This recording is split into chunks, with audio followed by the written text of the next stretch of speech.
Siamo al Candiani, siamo con Emiliano Cadamuro che ha organizzato questa bellissima serata e che per noi che abbiamo ormai i capelli bianchi ci ha riportato un po' indietro con gli anni della nostra gioventù.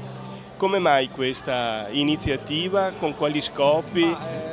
Diciamo che la voglia è quella di suonare e poter suonare per il pubblico, per il nostro pubblico, no? E l'idea è nata nel chiedere alla direzione del Candiani se c'era uno spazio disponibile per permetterci di suonare. La nostra è la voglia di suonare che abbiamo da sempre, e quindi sono nate queste 4 serate. E praticamente è la musica dei nostri migliori anni, così abbiamo un po' rubato da altri programmi, ed è quella dei nostri quali quando ci siamo formati, per cui rock degli anni 70 e dintorni chiaramente, perché spazia in molti campi, come anticipati questa sera con rock progressivo e anche con tutti i pezzi famosi in italiano. Poi passeremo gli Acetilene il 29 gennaio con rock internazionale, poi ci sarà in Madama il 12 febbraio con rock internazionale sia progressivo che blues e dintorni chiaramente, e alla fine sarà chiusa dai Vision, che ha fatto appunto l'apertura della serata, e dal trio con Roberto Grattoni degli Alter Ego, che farà appunto rock da Jimi Hendrix, ZZ Top e cose varie.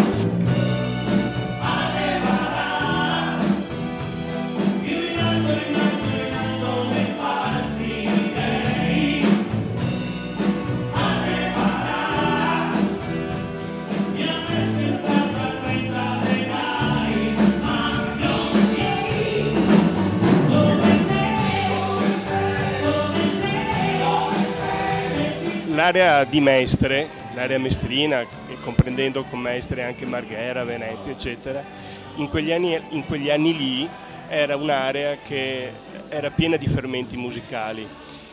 Credo che anche in quest'ultimo periodo ci siano situazioni di questo tipo, con giovani che si organizzano e che, come dire, sviluppano questo tipo di attività e di sinergie tra loro. Pensate nel futuro di poter avere anche un dialogo e un confronto con queste nuove forme di musica che si sono ormai affermate e che le sentiamo anche durante le iniziative del carnevale, eccetera?